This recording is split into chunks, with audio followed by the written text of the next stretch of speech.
Uh, it, now you can, yeah. Okay, I was just saying I always feel a fraud because all these things are never done on your own. They are never ever just one person. It was never just me who won the dispute at Lady at Lord John.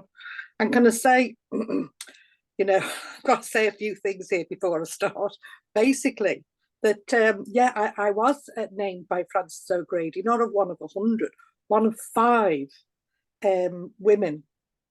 It was four, it's terrible because it's the Grunwick lady. What's her name? Jamal. I've forgotten the first name. Anyway, it was against the suffragettes. Honest to God, and all these people, five of us were named, and I always tell everyone when I speak at a conference about that dispute, and somebody mentions that, I always say the only reason I was named because they thought I was dead. And I think, when they hear me, honestly, because when I speak at these conferences, I stand up there and say, the reason why we won that dispute, and I say we, because it was the movement, was because we broke the law. We broke the anti-trade union laws at that time.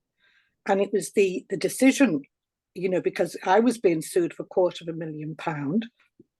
My father and my brother were being sued for £250,000, but of course so was my union, which was the Transport General Workers Union at the time. So you can see the faces of the general secretary of whatever union it is. Their face actually starts to go a bit sour because they're thinking, oh, hang on, well, this isn't the message. This isn't the message, because of course it would mean if we were encouraging workers to break the law, that funds of the union would be sequestered, and they would lose some of their money.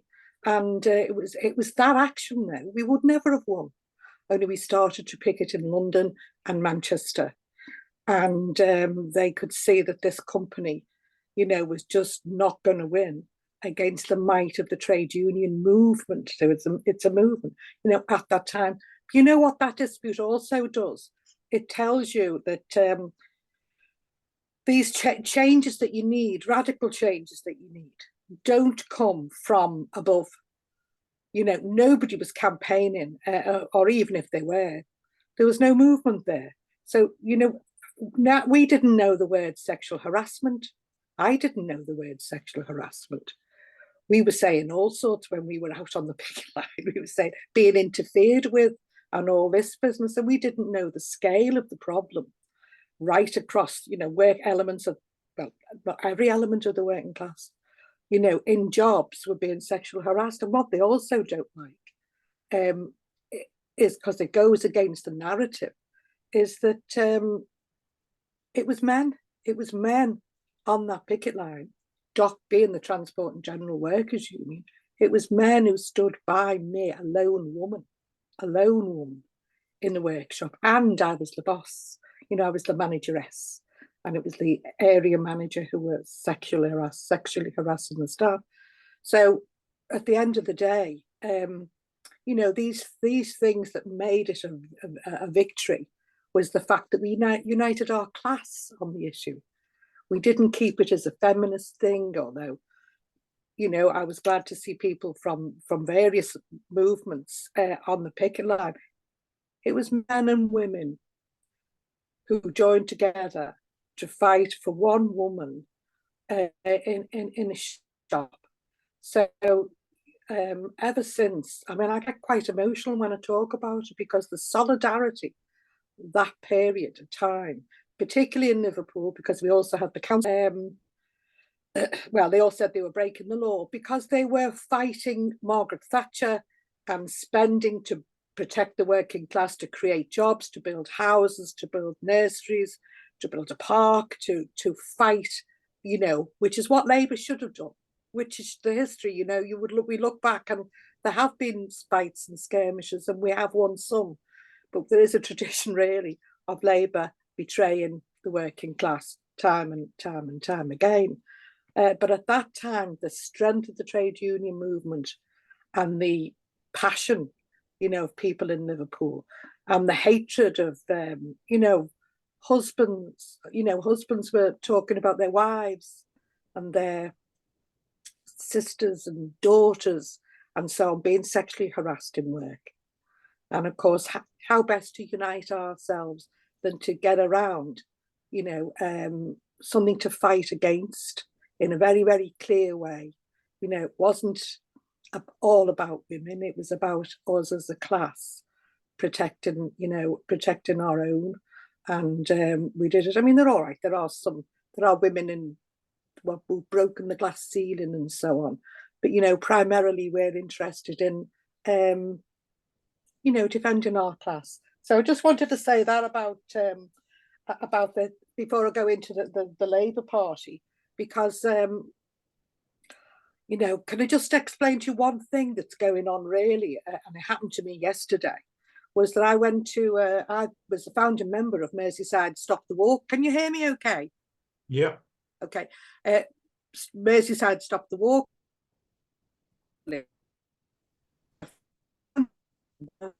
Oh. Being attacked by two police women in 2008, and took the police for calling out against the war. I mean, I actually took the police to court, and it took me 4 years. But I didn't have a lawyer. Well, I didn't pay a lawyer, but a lawyer, when I gave the work to him, all the information I had, did it for nothing for me. And basically, I won damages from the police for the injuries, and won the whole case against them. And I thought it was a very, very good victory for protest, because they tried to say wearing a Gordon Brown mask, was against the law, and they threw me to the floor and dragged it off my head and all the rest of it. So I was pleased to win that. And I also ordered the train in Liverpool. I chaired the meeting where we were in massive venue, St George's Hall, which we filled with 1,400 people. That was the power of our Stop the War movement at that time. And Merseyside certainly punched above its weight in opposing the Iraq War and the Afghanistan War, can I say. But I openly spoke at a rally a few weeks ago. Well, it was September. Labour Party conference had a big rally, Stop the War, outside Labour Party conference. I was invited to speak. And of course, one of the big things that happened to the movement, but also happened to me, was the anti-Semitism, the fake anti-Semitism that was used as a weapon to destroy not only Corbyn, but it was used to actually expel so many people, particularly those who were anti-war, and obviously those who spoke up for Palestine, but anyone who wanted a position, like even a councillor or an MP, or even like you just wanted to be on the executive committee of your CLP, you would be targeted with either bullying, misogyny, but one of the main things they used was fake anti-Semitism. And as you know, it took me a long time to expose the Jewish Chronicles lies. And can I just say, Mark Wadsworth and people like that, there's a number of us who won against the Jewish Chronicle. But in my case, it was 10 breaches of the code. That's how they express lies, I suppose. 10 breaches of the code. Everybody else is 2 or 3 or 1 breach of the code, but they went for me wholesale, because Louise Ellman was my MP, and she was chair of the Jewish Labour movement at one time. Well, she takes a very, very senior position. And they really targeted me. So I was very pleased to be able, on behalf of the movement, on behalf of Riverside, my constituency Labour Party, I was very proud that I did that. It's a massive victory. It wasn't put in any newspaper. I made myself ill trying to get it in the press. Literally did. I ended up in hospital. I was out of my mind after fighting that fight, you know, getting the lawyers to do something for me because I'd won the adjudication. And, you know, to try, I think there's a 20-second or a 10-second thing on BBC Northwest that mentions it. And that's only because I knew the producers and really embarrassed them and made them do something. So I was very proud of that. So when I was outside Labour Party conference, of course, my own experience informs the way, you know, what I have to say. And I said that one of the most serious, the most successful and powerful weapon to enable the genocide in Palestine, I said, is the weaponization of anti-Semitism, fake anti-Semitism that was used to destroy the movement and, you know, expel people to say, you know, the same thing I'm saying here. And it really caused ructions. I was asked the minute I stood off the stage, could I give a transcript of what I'd said? I was told that it was the wrong thing to say at the wrong time in the wrong place. And of course, my argument was and still is that actually it was the perfect place. It was right in front of the Labour Party conference, Starmer and all of them, who were only just across the way. And the other thing was, it was in the very week that I don't know, can't remember his name, that reporter for the Jewish Chronicle was thrown out of the Jewish Chronicle as a reporter because he had links with Netanyahu, the IDF, and was writing all bizarre, even more bizarre than they normally write. And he was thrown out on his ear. And that was the backdrop. And I, of course, had won my, you know, adjudication in the press standards, but also libel action against the Jewish Chronicle. And so I was the perfect person to say it. I was quite entitled to say it. And yet the next day I had an even harsher phone call about what I'd said. I was told I was really unhelpful, and I shouldn't have said it. And I won't tell you what I had to say. I was very firm about, you know, I haven't fought all that battle to not to be able to stand up there and say it, you know. And to be honest with you, really, we've all got to learn the fact that that really was a weapon. It's still being used now. It's being used in universities. It's being used in the NHS, where they're trying to redefine what anti-Semitism is. And, you know, it worked. It did work, and we've got to stop it from working. And the only way we can do that, you know, is to say, this is what happened, to expose it to the light of day.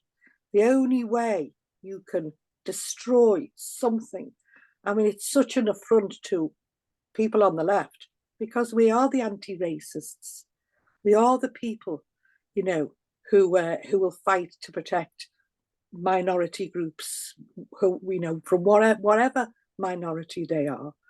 And to be honest with you, I found it shocking. And like yesterday, I raised it to the very organisation that you know, was censoring me, really, and was basically told, well, you know, the you know, even though I was a founding member, done all these things, you know, since 2001 for the movement against war and in defence of Palestine, that, you know, that it was Labour Party people, and I knew it was Labour Party people. They would rather have an MP in, and it's true of quite a lot of these left-wing groups, that they really invite along MPs in the hopes of that. We used to do it at one time, win them over. Well, these people are past winning over. These people are the ones who are standing silent during genocide, and they are actually complicit with this dying bill, taking the winter fuel, as the chair said before, off pensioners, and the same thing with the 2-child cap benefit, and papers being cut, benefits are being cut. They're even talking about you know, being on benefits is a lifestyle choice. So basically the key fault line of the left really is should be our relationship with the Labour Party. You know, and the trade unions, of course, because a lot of the trade union leadership, and we have to distinguish between the membership of the Labour Party and the same thing with the unions. And nobody's more of a fan of the trade union movement than me, genuinely, because you know, the victory I had was only through the solidarity of activists in the union, because really the leadership of the Unite, even Transport and General Workers Union, sorry, it is now called Unite, would have, you know, pulled away because of the £250,000 injunction against them.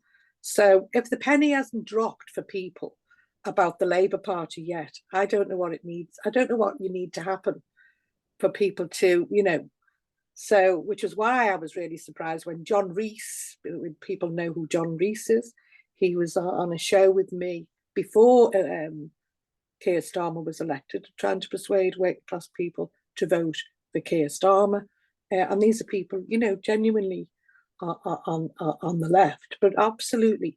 And I think it's because a lot of groups have no experience about what happened and how completely vicious the Labour Party, disgustingly vicious, well, particularly to wield that weapon, to call comrades anti-Semitic. And then, of course, people were so petrified of being called anti-Semitic. They really were. They were really petrified. And you know who where the accusations came from? The accusations came from councillors. In my case, Councillor Nick Small. I've got evidence of all this. I never speak without the evidence. And Steve Mumby, and of course the deputy leader of the Labour Party was involved in trying to destroy me. Would you believe it? Tom Watson. Information came about that he met the Jewish reporter, the Jewish Chronicle reporter, Lee Harpin, with a file on me. You know, honest to God, it is something unbelievable to have this knowledge firsthand, and even to be able to talk about it. So it was very, very disappointing to be people try to silence you on an issue that has such a. It was a coup, actually. It was a coup within the Labour movement, because, as the chair said before, you know, I think it's something like 371,000 people flocked over a couple of years to join the Labour Party when Jeremy Corbyn was there. And people say now, oh, how can we get the youth? How can we get the youth on side? Well, Jeremy Corbyn isn't a charismatic man. He isn't even a brilliant speaker. But what he did have was policies. And he you know, the first thing you say is, what's stopping the kids from speaking out now? What's stopping young people from speaking out? And you have to say, they're all in debt. They're all in debt up to their eyes. And it's, you know, doctors are in debt. Every student's in debt. And if they put their heads above the parapet, they'll also be targeted with being anti-Semitic within their union. Within their university. So, you know, there was a brief moment when we did think Labour was going to be a vehicle for radical change. But even if it was just really good reformism, you know, and that's another thing we have to talk about. What do we want? A party of reformism or a party, you know, revolutionary party? That's a discussion we should be having. So, you know, we really need to recognise that we had the whole of the machinery. It wasn't just a few councillors. It was actually the officials within the Labour Party who played the most disgusting role. The officials paid officials. And that's why when Starmer came to power, it was like, oh no, nobody can say anything against these officials. And we all know the role they played in destroying Corbyn from the inside of the. So what we have, you know, the Labour Party. So what we have to recognise that the destruction of the Labour Party is a permanent and lasting destruction. Absolutely, without any question. They will never, ever allow. It was a big mistake on their part because they didn't know there was a movement out there that would react to Jeremy Corbyn the way it did. We were infected with socialism, all of us. It was hysterical. You know, the air was like exciting. People our age were like, oh my God, I didn't think we were going to see this. You know, it was a wonderful. And to be honest with you, I'll tell you this honestly. I used to say, oh, it'd be great when we're fighting Jeremy Corbyn, because I thought he would. I thought he was a better man than we'd ever had, but I didn't think he'd withstand the pressures that they put upon you when you do become leader. And God love him, to his credit, he did. And he's still the same, you know, and he's still out campaigning. He did make mistakes, but I think the movement itself should have played a more powerful role in defending him. I think we should have all fought. You know, if everyone would have done what I did over fighting the Jewish Chronicle and just speaking out about it. I think it was only me and Tony Greenstein, actually, who we were on George Galloway's show talking about, you know, this weaponization. But ultimately, the destruction of the Labour Party is a good thing. And now that's a terrible thing to say. But really, the Labour Party is simply a waste of our political energy. It really is. We now have the opportunity to build a national left-wing alternative, unburdened and from scratch. And I think that's very important. And it's got to be away from the corruption and poison of the Labour Party. Because to paraphrase Ken Loach, a broad church is a good idea when it works, but not when the vicar stabs the in the back. And basically, you know, there's hard work ahead of us. But it's a little bit like the Obama moment, you know, when the hopes were all, you know, raised by Obama. The world thought there was going to be some changes, something good happening. But, you know, we know what happened there. I mean, he never pretended to be a socialist. And see that, you know, the people were raised because he did seem a decent guy. But then they've been destroyed. And people in America and people here are seeing that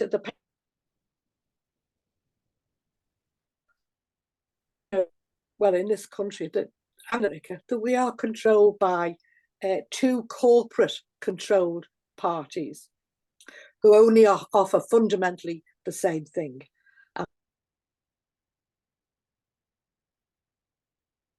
Captured Labour Party will never be a vehicle for change. Of course, in that situation, it can unleash forces, you know, like Trump in America and Nigel Farage here. But there are possibilities for the left. And I've just been listening to Andrew Feinstein, who spoke at the weekly rally we have for Palestine in Liverpool. And he's reminding us, you know, how easy it is, not easy it is, how things can change very quickly. Who would have thought in South Africa, obviously, Andrew Feinstein was an MP for the ANC under Nelson Mandela. And it was a privilege to listen to him. And he was saying, you know, his boss was, one of the first things he said is, you know, none of us are free till Palestine is free. But who would have thought the whole of apartheid South Africa would collapse the way it did? And it was done by a movement, and it was done over a period of a long time.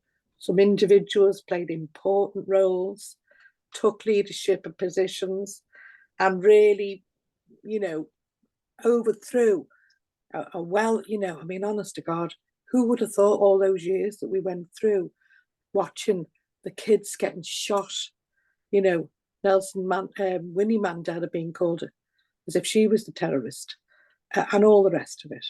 And we saw that whole pack of cards collapse. We haven't got socialism, obviously there, but we did free, we did collectively free, and mostly the South Africans themselves freed themselves from such a powerful apartheid government, backed by America, backed by Britain, backed by many governments and Israel. They were one of the biggest friends of apartheid South Africa. So I'm not saying something's going to happen overnight, but I really do think, as the comrade said before, that whole idea of an overpowering defeat for us on the left has got to be challenged. And I think some of the things we should be talking about is what do we do to envisage a new world? And how do we talk in a positive way about the possibility? The only way you're going to attack people is to speak openly about what we want and how we want to do it. How do we achieve these changes? You know, when the opportunity comes to make more than reforms, because we need them. We're in a crucial position, and we have to look even now, you know, as the left going forward, what are the things that we should be really focusing on? And I'll tell you what, we haven't got, unlike in America, we haven't got an anti-war party in this country. We haven't even the Greens, they're pro-NATO. So we have to look at that. That should be one of the points that leads our arguments on the left. And we also have to distinguish ourselves against these imposters being obviously the Keir Starmers and every single one of these MPs who are compliant with him. And if we don't, we've got to start campaigning again about free speech. You know, obviously, you have the Nigel Farages of the world and the bloody Vance, what's his name, Vance in America, giving us lectures, and rightly so. Not that they've got any credibility themselves, but you know, look what's happening to all these. Absolutely, and we have got some fantastic reporters, should I say, in this country, who are speaking out. The houses raided, Asa Winstanley, you know, Sarah Wilkinson, Craig Murray, all these wonderful, but I know there's more, but all these wonderful people who are speaking truth to power are being targeted. And that's what's going to happen to all of us. All of us. This is fascism. And we've really got to call out free speech and own it like we did in the 60s and 70s. But obviously, it's the lived experiences of working class people that we should be very clear about. You know, I don't go along with all this about, the tax. Well, the tax is terrible. But, you know, these corporations and multinational companies, they are not going to give up even their taxes, I'm telling you. They are not even going to give up their taxes. Please pay your taxes. Well, it ain't going to happen. What we have to say is that's not what's wrong. What's wrong is these people should never accumulate that wealth in the first place, and talk about the system. And I think also over Gaza, we have to recognise that it isn't just nasty people who have no mercy. It is Zionism, obviously it's an ideology, but it is actually what the state of the world is in like now. It's the system of the world itself that's been the main reason that this whole genocide and occupation has gone on so long and so viciously and so ruthlessly and so murderously. But it's the state of the world, it's the system right throughout, America, Britain, this compliance compliance all the time with a system that is ruthless, a system that is, the whole basis of capitalism and international and imperialism is what's driving America and Israel and Britain. The colonialism, the imperialism, it's the system itself that is bringing about. So when we're going, oh, Starmer, it's not just Starmer. Oh, it's Netanyahu. Oh, it's Trump. All these people act in the interest of this rotten system that needs to be changed. And it's where we should be coming from when we have an opportunity to talk about how do we understand what's going on? People are in despair, and unless we're very clear and speak clearly about, as I say, destruction, why is the Labour Party like this? People are really puzzled, and unless we spell out, the fundamentals that we all, I've been brought up with, my whole life. But we learn from our struggles, and we should actually share our experiences. So I think I'm really pleased to be able to talk about, these battles that I've been involved in. All right, I've been the lead, on a number of them, particularly fighting the anti-Semitism stuff, because very, very, very hard for people to support you during those years. And I think that's why we've got to turn around and use it. And no matter who tries to silence anyone, but people have got to be brave enough to do it. And a lot of people, particularly on the left, more so on the left, people who think they're extreme left, they've got to be brave enough to have faith, that to understand, having not experienced it, not seen the viciousness of Labour, that and stop inviting them to head off discussions, because they don't know their histories. So I'll probably leave it at that. I want. Thank you, Audrey. Sorry. Yeah, and then I'll just come back on when you want on anything. Yeah, well, there may be questions, but also we'll give you some time at the end to sum up on the discussion as well. But thank you for that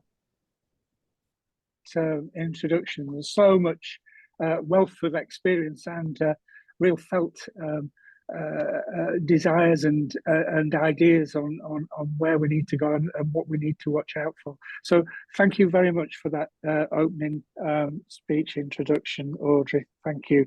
Can I ask comrades now to use their yellow, is it called an emoji hand signal to see that they want to speak, and also for them to unmute themselves and to then mute themselves again at the end. Thank you. So at the moment, I can just see, well, Roger and then Matthew. Roger, would you like to come in now? Maybe let Matthew go first, then I'll okay. Come in. Matthew. Okay, thanks, comrades. Yeah, thanks to yourself, Alan, and Audrey for that introduction.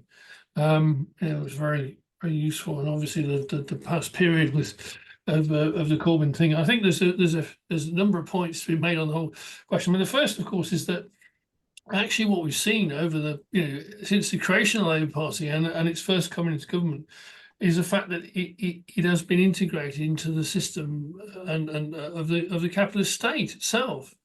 If we look at the Labour Party bureaucracy, it's clearly politically and organisationally integrated. Why does the General Secretary of the Labour Party become a Lord when they retire, mostly for services, obviously? You can say also the same thing as the TUC. The General Secretary of the TUC becomes a Lord too for similar for similar services. And they're not, it's not sort of a question of patronage and all the rest of it. It's actually political services to the state, this capitalist state. And the thing is, obviously, what we look at with the Labour Party, of course, is that this, the bureaucracy of the Labour Party itself, as we've seen quite drastically demonstrated in the Corbyn years, actually functions in order to destroy or to maintain control of the left and of the Labour Party and so on, and political movements. And it was, the thing is, it's quite clear once Corbyn came in, that of course the question was going to be, I mean, is it us or them? Is it the left? Or the bureaucracy and the machine of the Labour Party. And of course, Corbyn wasn't prepared as a reformist to take on the machine of the Labour Party. I mean, if he'd been somebody of any kind of political understanding, the first thing he would do would be to sack the whole lot of them, because they're on the other side, they're the enemy. And of course, he didn't have it in him to do it. I think the other interesting thing I think about the Corbyn, broadly about the Corbyn movement itself, is that it wasn't, as Alan outlines, this mass movement, and we saw, all over the place that happening, and people moving towards the Labour Party, but principally not because some loyalty to the Labour Party, but because actually what people wanted was some means of fighting back against austerity and against the Tory government and against what was being done to people by the Tories and the capitalist state itself. So there was some mechanism, and really all that to a degree really underlines the failure of the left, the actual left, to provide anything, any credible force that people could have joined, because if the left had actually come up with something and had any credibility, then they would have done, rather than join the Labour Party. I think the other point that I want to make is in terms of the anti-Semitism thing, and that of course goes very deep, because obviously, as we see now, I mean, in terms of both in terms of preserving the state of Israel as the main method of control, or the principal methods of control of the Middle East by the imperialists, which obviously they are completely wedded to by whatever means, and we can see this, that obviously they'll endorse any crime you like, by the Zionists, because that is so central to their running of that section, that part of the world. All barbarism is possible, and his forms of warning the rest of us. The thing is, I mean, clearly what they did with that was to use it basically to persecute the left, but it also underlines precisely again what forces actually stand with the ruling class and with the state in doing that, and it goes beyond merely the Labour Party bureaucracy or whatever else. I mean, what we also see, of course, is the integration of the union bureaucracy itself. I mean, that was underlined actually with the whole question of the infamous stand up to racism here in Glasgow, in which the SWP was ordered by the Scottish Trade Union Scottish TUC to accept Zionists on their quote anti-racism march. Actually, that order was actually given by a guy called Larry Flanagan, who ironically was a member of Militant back in the day, who was a senior bureaucrat in the EIS union. The SWP, interestingly enough, refused to say a damn word about it. They were asked on numerous occasions of why they were accepting Zionists onto their demonstration. They refused to say, because obviously they wanted the money from the STUC more than they were prepared to fight for any kind of political principle. And so, I mean, obviously you can see that clearly also in Audrey's case, that clearly, money and connections to union bureaucracy means more than political principle. And it goes through the whole structure in terms of this. But it's also, of course, this method that you can then use. You can accuse actual anti-racists, racists, who we know fundamentally that all of these operations, whether that's the Labour bureaucracy, the state, the union bureaucracy, are all profoundly racist organisations, and yet they can accuse the left, the anti-racist, the people actually prepared to fight on the streets if necessary, of being racist. It's great, isn't it? It's wonderful. And at the same time, they can then use that also to smash all sorts of things, and we're going to see this. I mean, the Trump administration is now running an inquiry, quote inquiry, and anti-Semitism, i.e., campaigns for Palestine in 10 universities in the US. The senior leadership of the Republicans have promised to close down entire universities if they can to do that. You know, it's not going to be, it's not, you know, this thing is going to get run through a great weight, and we can see, you know, you know exactly where people stand with that question. But it's actually then to understand, one, what does it mean, to the you know, the importance of it. Thanks.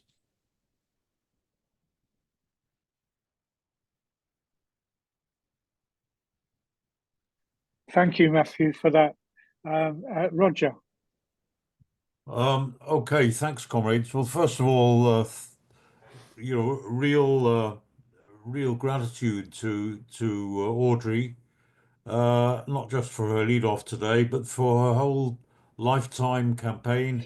And she's a personification of the best of the British Labour movement. I'd like to put the discussion on the Labour Party, though, in a bit of a historical context, because it's become fashionable, if you like, just to write off the whole tradition or the whole history of the Labour Party as simply a conspiracy to betray the working class from the beginning. But I think we have to see what the origins are, what the lessons are, and what the meaning is of what Starmer is doing now. Because what he's done is to destroy the Labour Party. That was his sole purpose. It was his sole function. I think he was placed in the leadership of the Labour Party in order to destroy it. Now, why does the ruling class want to destroy it? Because it's quite true that it's betrayed every struggle. It's disappointed the working class every time it was elected. It produced small reforms or secondary reforms once, really, in one government in the revolutionary aftermath of the Second World War, but otherwise has really produced nothing. But therefore, why is it that the ruling class is so determined to destroy it? Now, at the moment, before I begin to answer that, I'd just like to say that the Labour Party really doesn't exist anymore. There is no Labour Party. How can I say that? They've just won a landslide victory in the election and so on. Well, I think I've quoted before what the writer Dangerfield wrote about the Liberal Party when it won an election with a landslide majority in 1910. And his comment was, from that victory, it never recovered. And it's true, because it was incapable of facing up to the issues there, and it was completely exposed. Its impotence and its hypocrisy were completely exposed by its very victory. A Labour wipeout is actually absolutely coming. We're seeing, you know, the two-party. I think Audrey talked about the two-party, you know, conspiracy against the population. But I think we've seen a Tory wipeout, so we're going to see a Labour wipeout. And unless we build a mass workers' party, which is absolutely possible, and actually I believe will happen, but until that happens, the only outcome of that will be a victory for the far right under Farage, and the growth also of street armies under Tommy Robinson and the like of that. Now, why is this? I don't agree with the fashionable sneer that is made now that the Labour Party was always just a party with socialists in it. That's a superficial and impressionistic way of looking at it. That is not the call. The people who do that, they also keep quoting, or rather misquoting and misunderstanding Lenin, because Lenin, the one piece of Lenin that they've remembered about the Labour Party is that he once said it's a bourgeois workers' party. Now, first of all, what did Lenin mean when he said that? And in what context did he say that? first of all, it's nonsense. Either it's a bourgeois party or a workers' party. It just doesn't make sense. And he was making a joke. He was a polemical joke. And in the very course, he made that comment as a tactical concession in a speech in which he was advocating that the communists in Britain join the Labour Party. And as a tactical concession, he said, of course, it's a bourgeois workers' party. It's the kind of workers' party, in other words, that the bourgeois are quite happy with, quite right.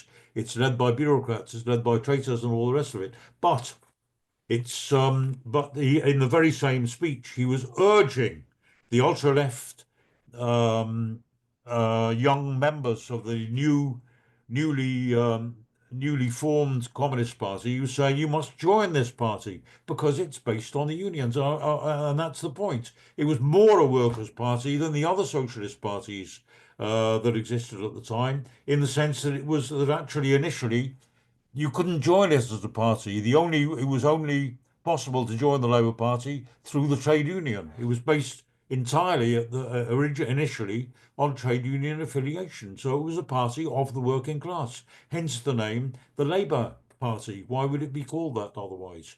And it was all the more so in 1918 when it adopted Clause 4, which actually people can sneer about the flowery language and all the rest of it, but it's an absolute, I think, a very good definition of what we're after for the public ownership of the means of production, exchange, and distribution, and the best obtainable system for popular control thereof by the workers. It was for nationalisation of the economy with workers control, and that's absolutely a socialist program.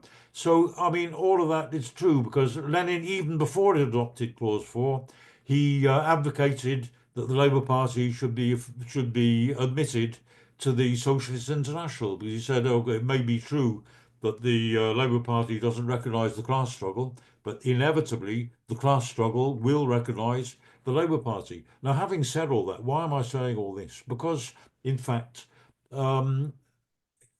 intrinsically, for many years, for many decades, it was a socialist party, just as much as the French Socialist Party or the German Social Democracy or the Swedish Social Democracy. It wasn't a revolutionary party, of course, but it was a party standing, a reformist party, if you like, but standing for socialism. But it was continually betrayed by its leadership. And the very anthem of the Labour Party, the red flag, the chorus says, "Though cowards flinch and traitors sneer, we'll keep the red flag flying here." And that was very accurate. It was full of traitors and cowards. The right wing were the traitors and the left wing were the cowards. And that's how the Labour Party continued for all time. But let's remember, the ruling class was alarmed at the strength at various times of the Labour Party. They in 1948, the Labour Party commissioned the publication of the Communist Manifesto because it was the centenary of the writing of the Communist Manifesto, 1848. In 1948, the Labour Party officially published the Communist Manifesto with an introduction by Harold Laski, who was the secretary of the general secretary of the Labour Party at the time. In 1959, when Hugh Gaitskell tried to cut out Clause 4 from the Labour Party constitution, there was a mass revolt from the constituencies and from the trade unions because the party, not the leadership, the traitors and cowards, but the party wanted to stand by the socialist objectives and the socialist aspirations of the party.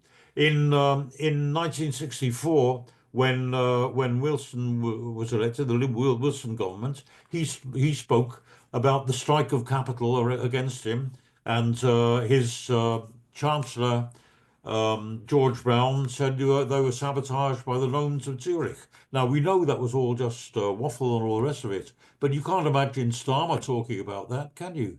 You can't imagine him ever saying that there's a strike of the capitalist class against us and we're being brought down by the international bankers. In 1968, inspired by the coup in Greece, the previous year, there were large elements of the establishment were plotting a coup. They were plotting to bring down even the Wilson government of the 60s, led by Lord Mountbatten and Cecil King, who was the Rupert Murdoch of his day. Again, in 1968, in 1975, again inspired by the Chilean coup a couple of years earlier, there was a more serious attempt at a coup when they had private armies were being raised up and down the country, when the army was conducting military manoeuvres like at Heathrow Airport without consulting the government, and when it was a serious coup plot, and they only drew back from that because they had the better idea that they could bring in Thatcher, and that meant the complete destruction of all of the miners' union and of many other unions, the printers' union, and the destruction of industry, and really the complete dislocation of any kind of concentrated working class. So anyway, I mean, I've said all that. Why? Because we have to see what has happened. That Starmer's mission was to destroy the Labour Party. That was what he was brought in to do. Probably, I mean, I don't think it's almost goes without saying. He was an agent of the state. You don't become director of public prosecutions without some kind of vetting, to say the least. And he was brought in and to completely destroy the Labour Party, and that's what has happened. Now, what do we do? In science, it's a popular saying that nature abhors a vacuum. Politics abhors a vacuum, and there is a gaping vacuum, a yawning vacuum in British politics now, and that's some kind of voice for the working class. We saw how hundreds of thousands of people joined the surge of the Corbyn surge when he became leader.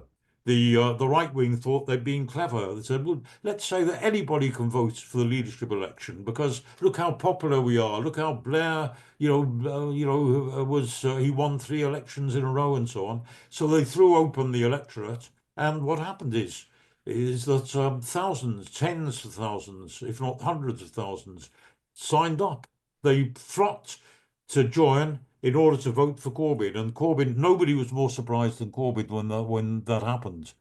He only stood because he was kind of elbowed into it, but very reluctantly. But he came in, and because he was raised on the Benite tradition, the broad church tradition, because of that, he thought, I do not want to go down as the man who split the Labour Party. And as a result, I mean, he's a very honourable man, and he did it for the most noble of motives. But it was a catastrophic mistake and a betrayal, if you like, by the fact that he did not stand up to the right wing, and he let them bring him down, and he let them then completely destroy the party. So now, how did Labour win such an overwhelming majority of seats? Actually, Labour's vote dropped from 12.9 million under Corbyn in 2017 to 10.3 million in 2019 to 9.7 million under Starmer. They're very quiet about that. They all said what a disastrous result it was for Corbyn in 2019, but nobody nobody dares to mention the fact that Starmer got substantially lower vote than Corbyn got, even in the worst, his worst election. So look, the total vote for Tories plus Reform in this election was actually 1.2 million higher than the total vote for Labour. So actually, it wasn't a left victory.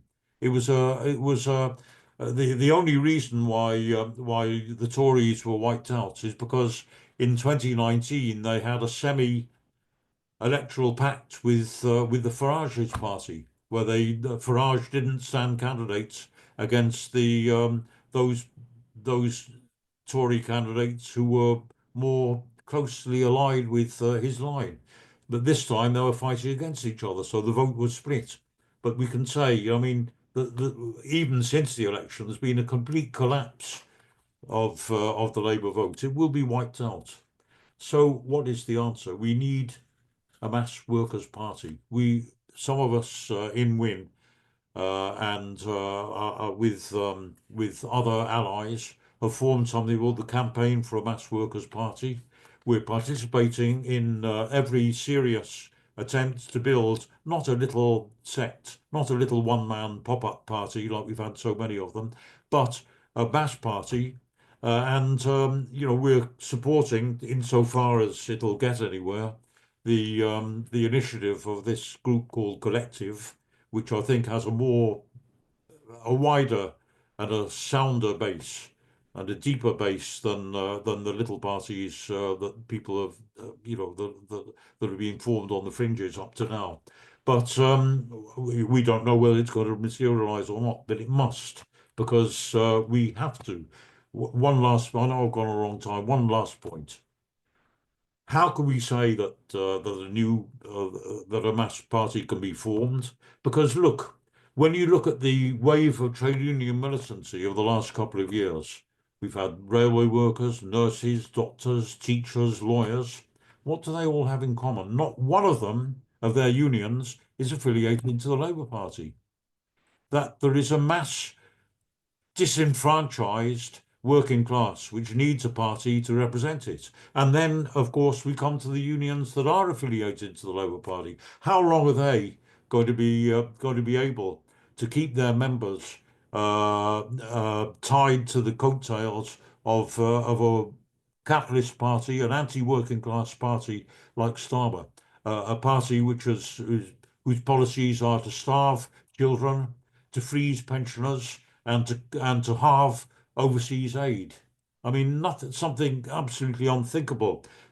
Some of them policies that the Tories would not have dared to carry through, and they'll say, "Why are we paying our hard-earned wages in affiliation fees to this anti-union government?" So I think there's enormous scope, and I think we're on the brink in this new era that began with the election of Trump, if you like. That in this new era, I think there's going to be huge and unexpected events happening, including the rebirth of a political voice of the working class. Thanks, colleague. Sorry I went on too long. No, thanks a lot for that, Roger. Thank you. Can I ask any other comrade who'd like to come in? Dominic. Yeah. Dominic?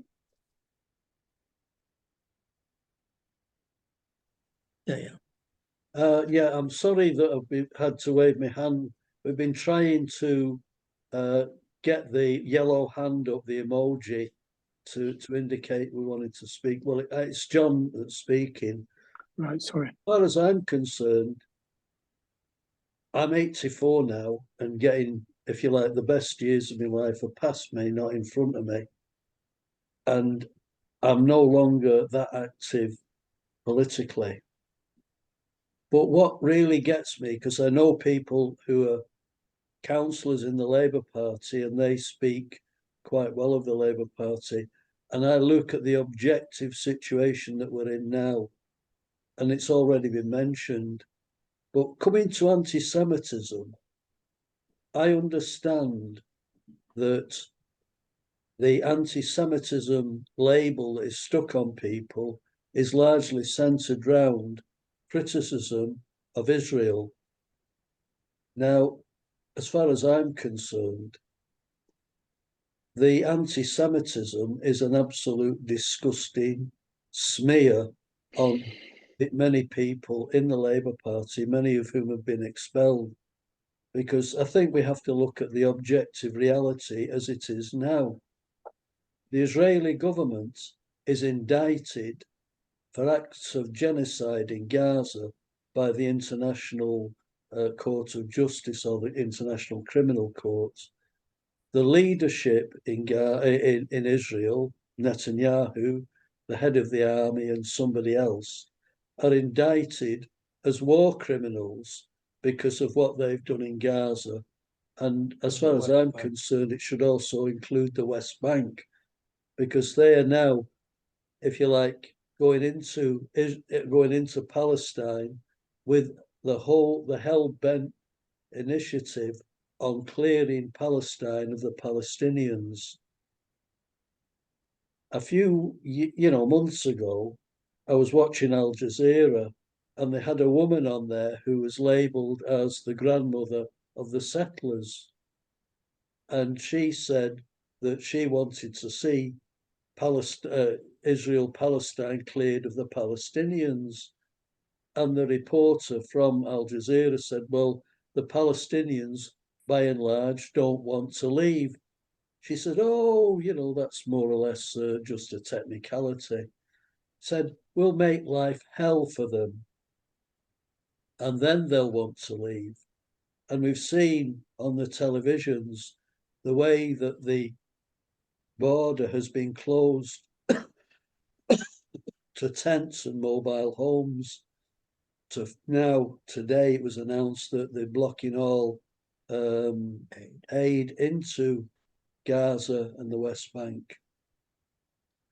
And these, if you like, people in the Labour Party are accusing people who criticise the Israeli government of being anti-Semites. Well, I just, personally regard it as a load of bloody nonsense, which it is. But I've just come to this one point, or no, there's a couple of points I'd like to make. One, I was for many, many years in the constituency where our MP was actually Jewish. He was Gerald Kaufman. Now, Gerald Kaufman was in a sort of funny position because basically on virtually everything, you'd say he was right-wing Labour. But Gerald Kaufman had lost many members of his family to the gas chambers. Gerald Kaufman, as a young man, had worked in Israel on a kibbutz. And Gerald Kaufman got the wrath of the Jewish Chronicle, the wrath of, even he said in the synagogue he went to, people spat on him because he stood up for the Palestinians.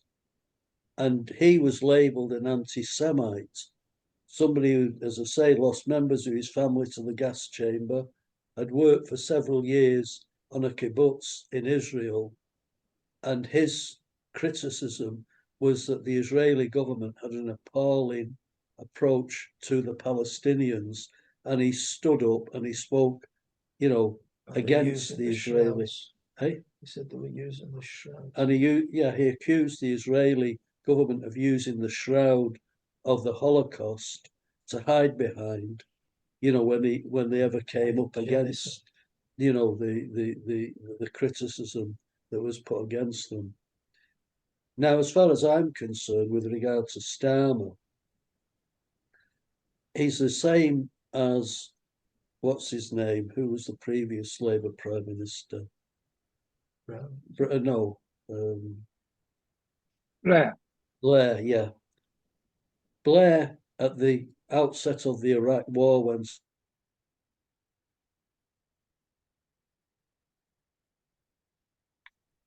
was in favour of America. He was in favour of America, and I'll finish on this one. We now have the situation where the overseas aid budget has been cut. It's the only department in government that has had cuts made so that Britain can increase its military expenditure.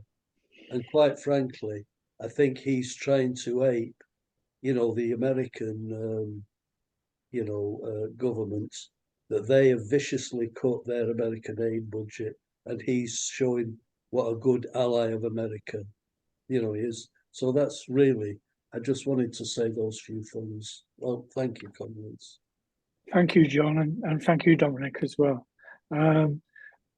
Leslie. Hi, everybody, and hi, Audrey. Me and Audrey had a race from the Palestine demo, which, as Audrey said, has gone on basically every single week since the middle of October the previous year. I think the issue for the left, as in so many of the countries, with the destruction of the social democratic parties, who've basically had to make the decision, we go with capitalism, imperialism, neoliberalism, and ditched, you know, any idea of social solidarity, any idea of reform. And if you look at, you know, again, without going through all the piece, but, you know, the attitude of, you know, Rachel Reeves, Labour is not the party of people on benefits. You know, well, obviously, most workers are only one step away from being on benefits. So without repeating all the, you know, the things, but basically, you know, Labour's come for children, poor families, poor pensioners, poor international, you know, various nations and groups, you know, from Gaza, Sudan, etc., with the cut in international aid. So we don't need to sort of run through all of that. But I think the key issue is really, you know, where and how will a credible new party be formed? And, you know, there's been a number of attempts, and, you know, it's not going to come from a declaration from the top, but we do need to try and bring those forces together. And I think, you know, as many of us sort of admire Corbyn for his kind of gentlemanly, honourable, you know, conduct in lots of ways. Another mistake I think that he's made is thinking that hanging on to the Labour Party in the hope that he might get back in, you know, has misfired. I think if Corbyn had put himself at the head of all those hundreds of thousands of people who, you know, desperately put their hopes in, you know, what he represented, then I think we'd have been a lot further down the, you know, down the road of some sort of credible alternative. And I think it is hopeful, although it sort of seems fairly gloomy, it is hopeful that, you know, a number of independent candidates, you know, some better than others, some more politically rounded than others. But the fact that some people won, some people stood, quite a number got quite a reasonable vote. The fact that there is kind of a move, if you like, the quality can vary, but the fact that there is a move in different parts of the country, you know, willing to stand and put forward an alternative, and people willing to, you know, to vote for them in different numbers and even win some of those seats, you know, is some hope and can be built on. And obviously it's not all about winning seats, it's all about the campaigning and what people are you know, are building. I think it's interesting. I think if there's somebody here from Germany, I would really be interested in hearing more, because you know, Die Linke, you know, has had its problems in the left in Germany, but it was really interesting when that young Die Linke rep had a real go over Palestine in the parliament and other things, that Die Linke's, you know, it's still only a very small percentage, but their support did go up, and I presume that contributed towards the you know, the left win in Berlin. Although obviously in Germany you've got that really worrying the vacuum potentially being built partially by the you know, by the AfD. But I think the other thing that's going on as well is, and I'd like more information on this too, the battle for the soul of the trade unions, because Starmer's lot and the bureaucrats and the ruling class, having had to go and succeeded in the Labour Party, you know, they're now after control of the you know, of the unions, because there is a battle going on. There have been, you know, some gains for the left in some of the big unions, but it's been quite, you know, a lot of them have been quite quiet and, you know, not being prepared to really speak out on issues like Palestine. But also it's quite worrying that I'd like to know more about what exactly did happen over Matt Rack and the FBU, you know, because the FBU has, you know, has seemed to me anyway, and locally on Merseyside, you know, to be, you know, a much more progressive union, more open to their members and so on. It's quite worrying that Matt Rack lost the position of General Secretary. And of course, we've had the weaponisation of anti-Semitism in in the workplace and in the and in the unions. And one of the other shortcomings of the left in general is this issue of raising an alternative to arms manufacturing, because we really need a discussion. And having discussed with a few newer people on the Palestine marches, people not aware of how the Lucas plan came about, and the possibility of because the thing is, for BDS to work, it's great some of the actions that some of the young people have done to close down Elbit and so on, but we also need an approach where we actually can explain to workers in the arms industry, we're not talking about you leaving a well-paid job and chucking you out on the dole. We're talking about we could have a genuine alternative where your skills are put to much better constructive use instead of being used for a genocide in Gaza or destruction anywhere else in the world. And obviously the same with the whole nuclear arms industry and all those other industries. And again, that's quite lacking, I think, in a lot of the discussions that taken place on the on the left. But as Audrey said, one of the things that was good about the demo today was, Andrew Feinstein say, the thing is, there was a movement and people in South Africa did rise up and they overthrew something that seemed to be really impossible to overthrow. And obviously that can happen, but we can't just sit back and wait for it to happen. We have to go out and consciously build for that. Thank you, Leslie. Thank you. I did see Ian's hand raised at one point, but it disappeared. Are you there, Ian? Maybe still. No. Anybody who hasn't spoken yet would like to come in? Anybody who has spoken who'd like to come back? I did notice that Matthew has left his hand up, and I don't know if that's because he did want to come back again. You did. Okay, Matthew. Yeah, I just wanted to come back on some of the things that Roger said. I think historically, I mean, the thing about the Labour Party, of course, in its inception, it was actually a federation, of course. I mean, people weren't individual members of the Labour Party, but obviously this whole series of organisations actually went to form the Labour Party. And the British Socialist Party and a number of other and of course the unions went to form the Labour Party. Now, obviously, I think there's two questions that come. Well, three questions actually, of course, hit more or less one after the other. Well, the first one, of course, is the First World War, on which obviously social democracy splits. I mean, clearly in Europe, as we see, in terms of the split, particularly obviously in Germany, but also Russia and France, Jean Jaurès, mostly on a pacifist. I mean, with the exception of a few, the Bolsheviks, that most on a pacifist basis. There was, of course, a split in the Labour Party as well. I mean, Keir Hardie was pacifist till the day he died. Again on a pacifist basis rather than Lenin's basis of turn the war into civil war. So in those terms, and then of course obviously the Russian Revolution, the impact of the Russian Revolution, and the question, well, okay, clearly coming off that, the fact that obviously all of the social democratic parties had essentially operated as to dragoon people into this mass slaughter. And the great betrayal of 1914.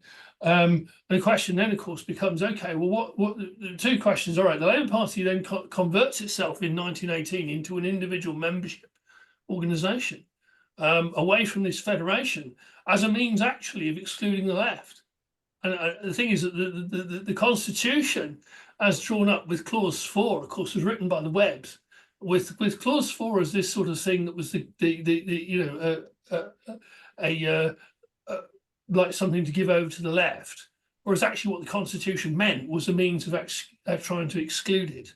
But of course, it wasn't easy for them. I mean, obviously, the original Communist Party, of course, actually in many cases maintained membership of the Labour Party. And you say you have Sackler-Weill and these other guys who actually stood as candidates for who were members of the Communist Party, who stood as candidates for the Labour Party.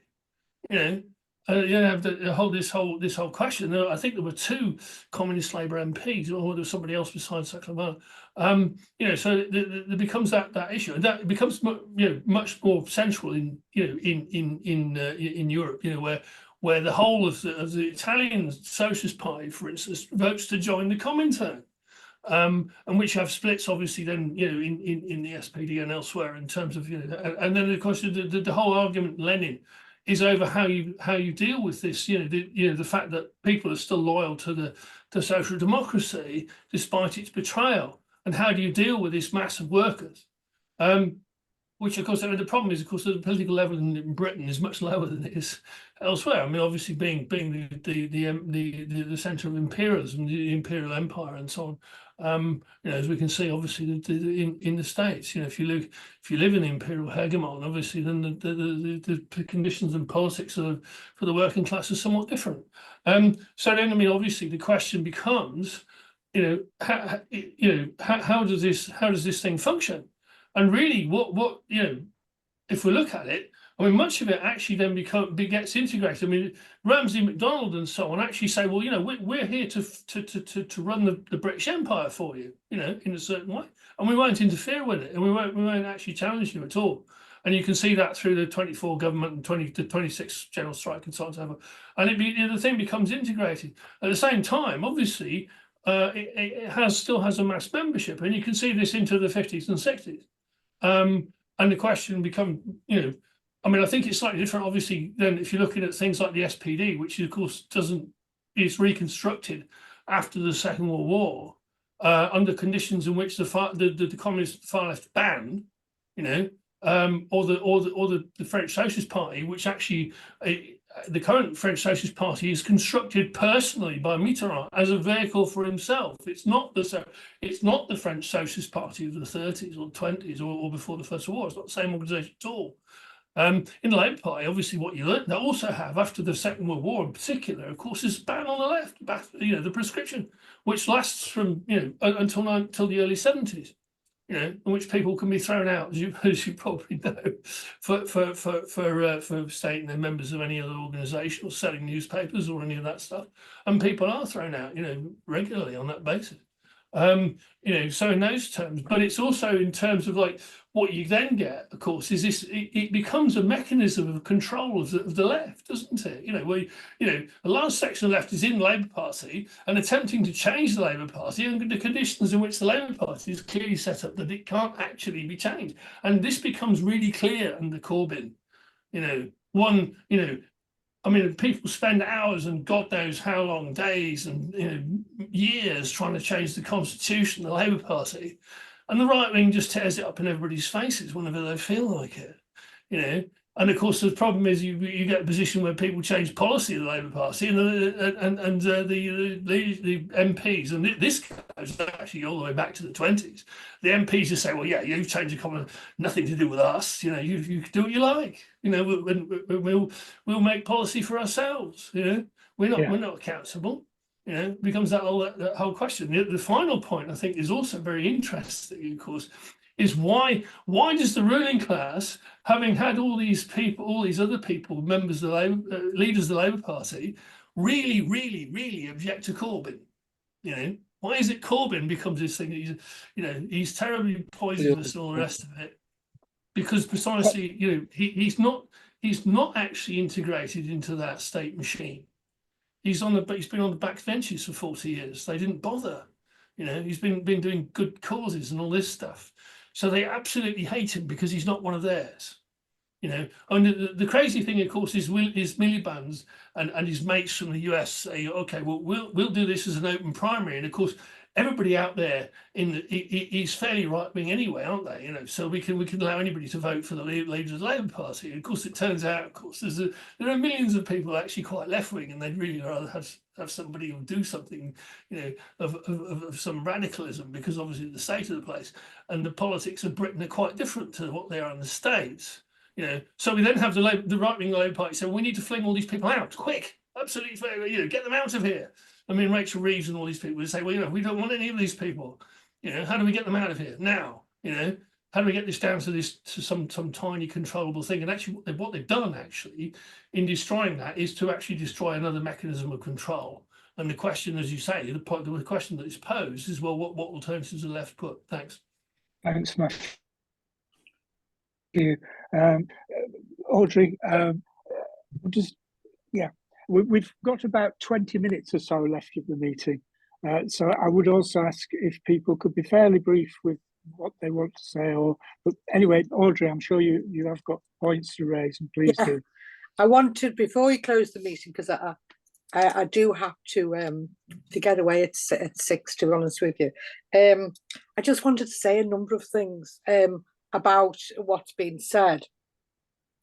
I don't know where to start, but there's a couple of things. Maybe answer Leslie's about the Lucas plan, and what we have to say generally is the unions have also been captured over a long period of time. The leadership of the unions, where they don't recruit, they actually don't function quite often. The Trades Council definitely doesn't function. It's a moribund organisation. You get a handful of people turning up.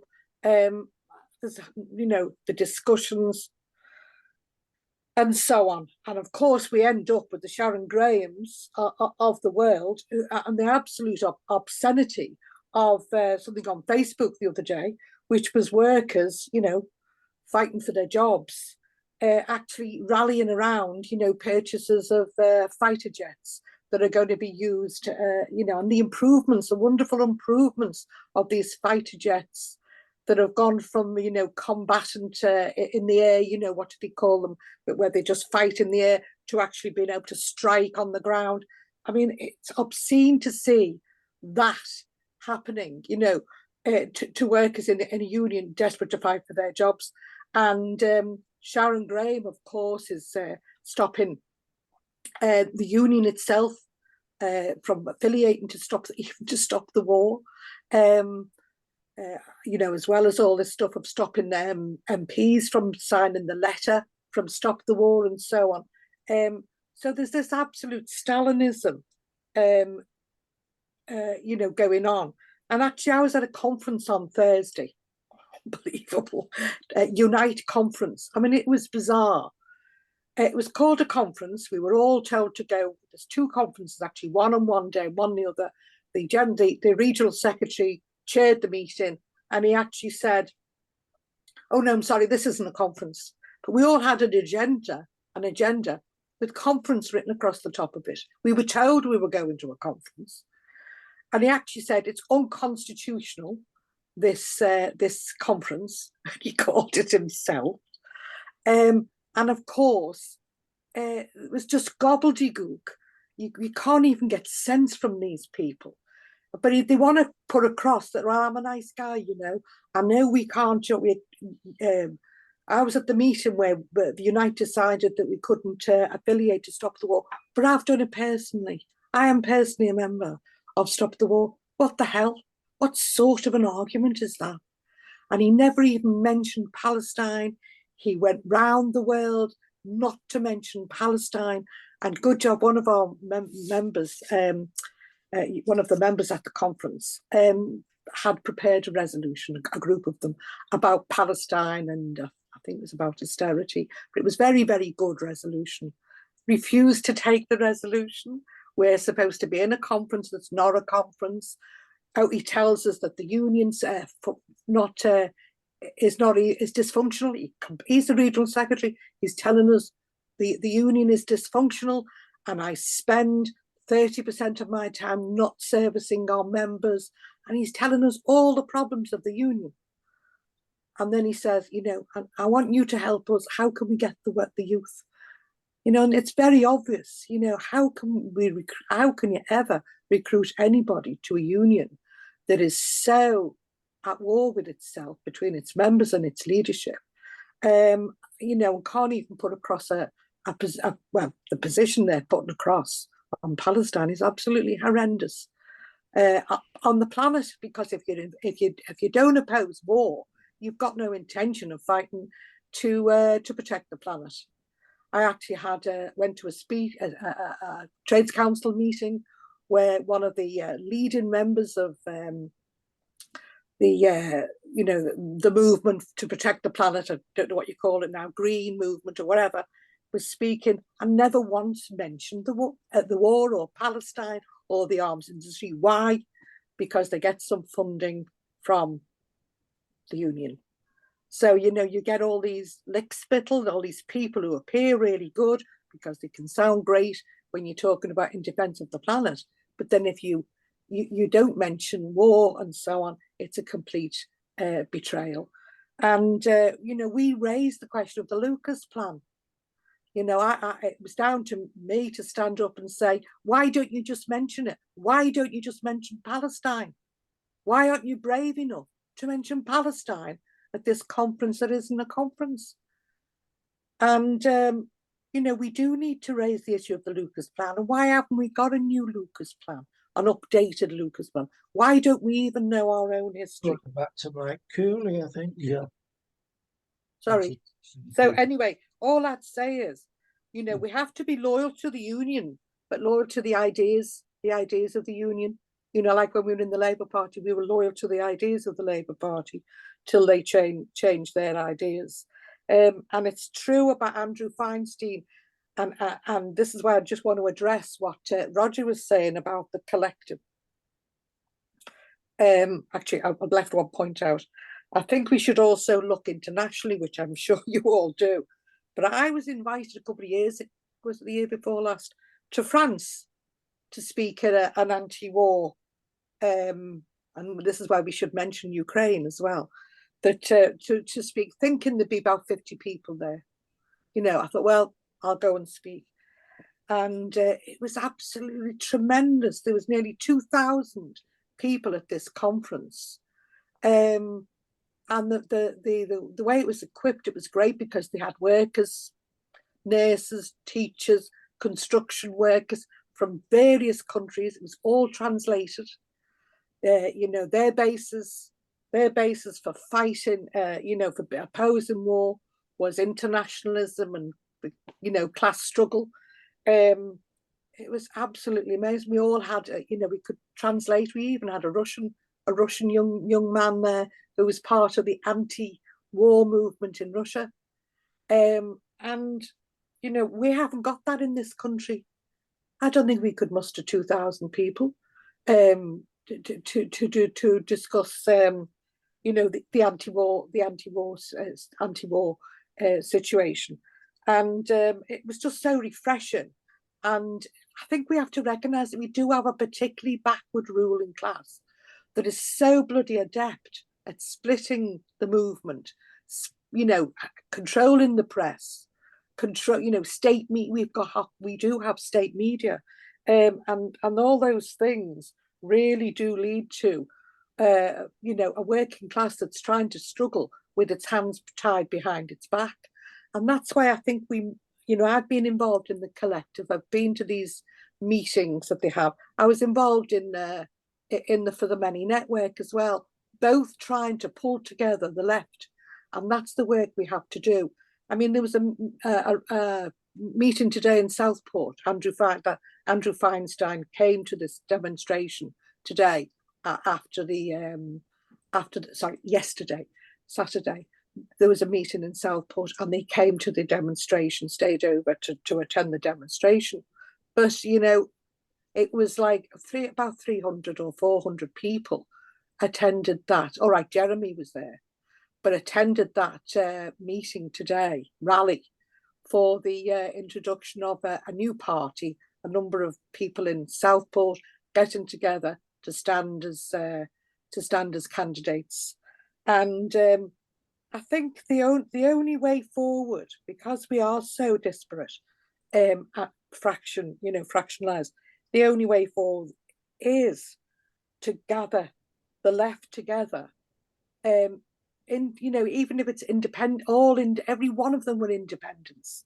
But if we can form a party united on the basic principles that are agreed in a conference by the members, and it really is moving forward, to be honest with you. It really is moving forward. I'm sure Roger will agree with that. There is I'm not placing all of my hopes in it, but I'm definitely going to work towards it until I'm proven wrong.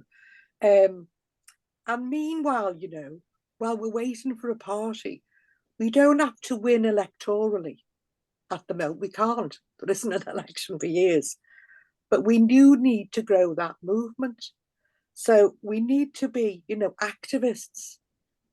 You know, if I've learned one thing all my life, you can achieve change and victories and bring people forward by just fighting whatever battle you're at yourself. You know, do you know what I mean? Fighting the Ipso thing and all that for me was winning a massive victory, not for me, but for the movement. And everyone can use it. Everyone can use it. Every little battle anybody wins is a victory for the movement.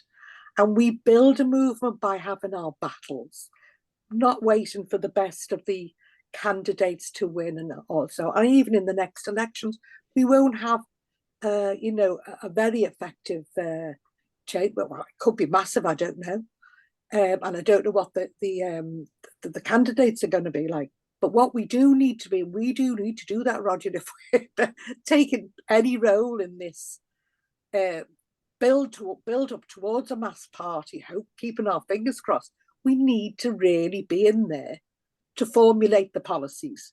Because if we don't have the policies, and I'd love to be having those discussions at the moment within this group, to me it's not enough.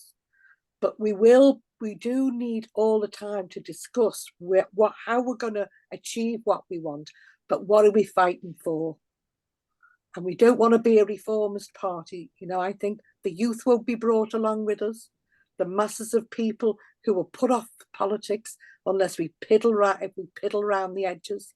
We've got to really put forward the basic principles of internationalism, anti-war, opposition to corporate government. You know, we've got to put forward nationalisation under workers' control, including the bloody banks. You know, never mind just the water companies and all the rest of it. Obviously, putting these arguments forward the way Jeremy Corbyn did, to me, it was like a transitional programme. And we knew when we heard we knew there was a movement there. And you know who didn't know there was a movement there? Obviously, the British establishment and the political classes, because they thought, oh, well, you know, nobody wants to follow the left. The left have never been able to put anything together. Nobody's interested in socialism or nationalisation or all the rest of it. They all went, nah, doesn't matter. Let Jeremy have a little play if he wants to. But I'll tell you who didn't, and we've just mentioned here, is that the movement was there, and nobody, even on the right or the left, knew it was there. Because if you read The Candidate, you read the book The Candidate, about, I've forgotten his name now, wrote the book. Anyway, it's called The Candidate, and it's all about Jeremy, you know, being drawn into taking part. And even, you know, John McDonnell didn't think it was worth anybody standing. You know, it was like this, oh, you know, what will we do?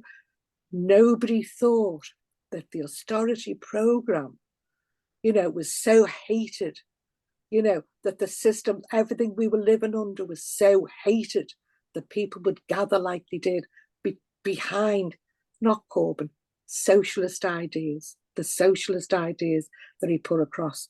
So we have to unite just on the policies, never whether you like any of the leadership, whoever's going to be leading this organisation. It's so long as the person up the road that you've been part of your community, been part and known, you know, not these people come in, mouth off and then betray you, like Dan Card has done, like Paula Barker has done, like Kim Johnson has done. All of these people, they're my local MPs, all these people have to adhere to policy, just a little bit like the District Labour Party, that we all campaign and commit to the ideas of socialism. And that's the only way we will go forward and create real opposition to the system.